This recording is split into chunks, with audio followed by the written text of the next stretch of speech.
In today's video, I'm going to show you how you should do your loop on your forehand and a quick sequence of exercises that will help you learn it fast and simple.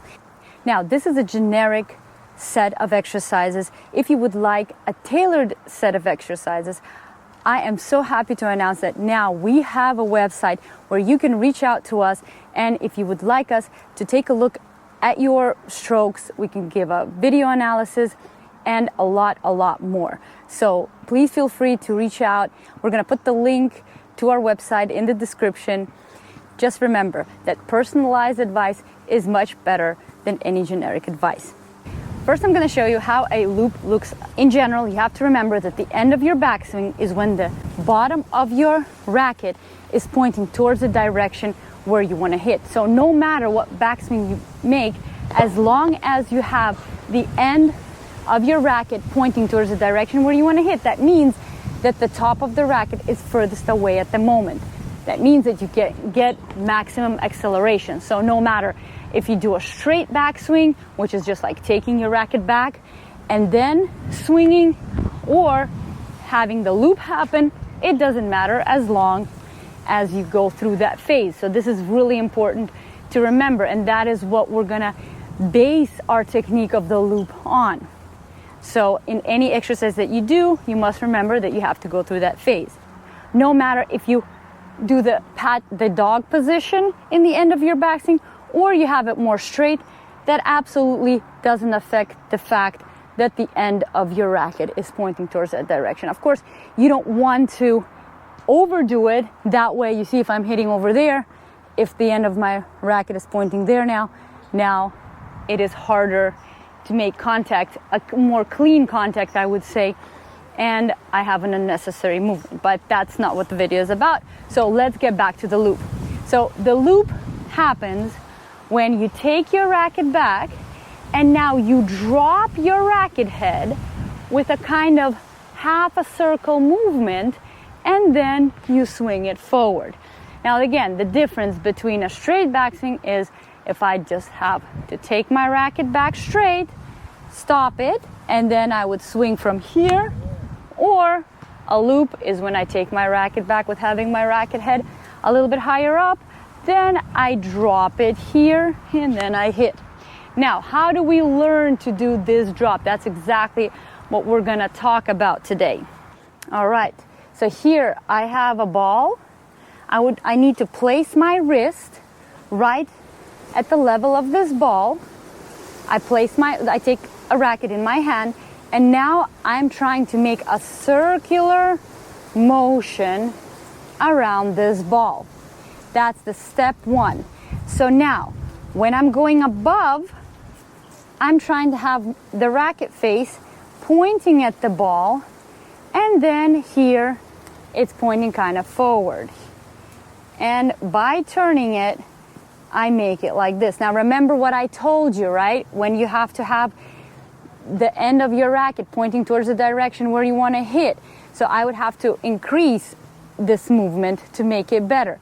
So step two would be to increase this movement completely and make it something like this.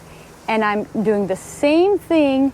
I'm just increasing the movement with my wrist right here. I'm trying to keep my wrist, my actual wrist, right at the level of the ball so that it doesn't affect the loop. I'm doing this only by moving my wrist, just like this. And I want to go through this spot.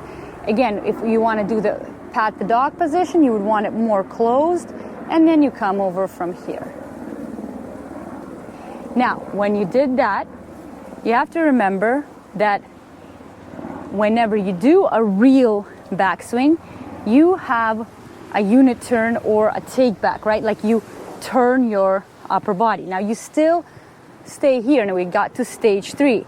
Now you want to keep your wrist at the level of this ball, and when you take it back, you go above. Now when the racket comes to this position, you drop it, and the same way, now adding a little bit of rotation, you go forward. You don't need to do the whole stroke right now. You just want to take it back a little bit further and have it done a little bit further, just like that. So now you're increasing your loop.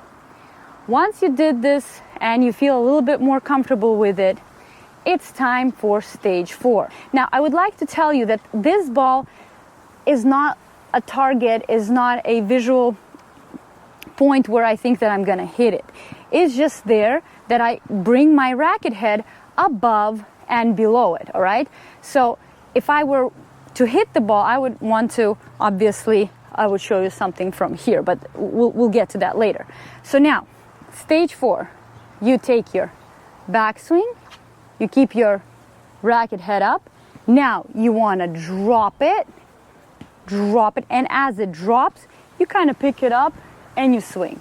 You go back, you drop it. When you drop it, you have to make sure that you're dropping it back so that the end of your racket points towards the direction where you want to hit. Now, as you can see, I start my upper body rotation and the drop happens at the same time. That way, I have a better lag movement. If I just drop my racket head and then I start my upper body rotation, then it will be no different from a straight backswing. We want that loop, we want that acceleration to be kind of part of our swing, because that gives us benefits, what I talked about in the previous video, when you can better adjust your racket to the ball depending on the height of your contact point. Now, if we take a look at this whole process from here, how would I make contact? I would take my racket back at the level of the ball here with my wrist, go back here, drop it at the same time when I'm doing my upper body rotation, and then come towards the ball. All right, so here, drop, and go. Now, if you want to see the movement from the side a little bit, it would be something like this. I would turn, then I would start the rotation with my upper body. At the same time, I would drop it and hit. Here, turn, drop, and hit. So then I kind of catch up the movement of my loop. I can do this at any height. I can lift my racket head higher, here, drop and hit. Here, drop and hit. Lower, drop and hit. Even lower, drop and hit. So this is how you practice a loop. I suggest to do a lot of shadow drills as well. And obviously you can put a target or you can have someone hold. It doesn't have to be a ball like I showed you. It can be just a stick or something that you can move your racket around and then start feeling comfortable of dropping it back. So make sure that when you drop your racket, you do not put it just down like this. You don't go back and then drop and hit. You always want this wrist motion. You always want the wrist to drop your racket head. That's why when we started this whole sequence, we started with just the wrist and then we kind of added on to that. So go ahead and try this sequence. Let me know in the comments how it worked. And again, if you want some more personal advice, feel free to reach out.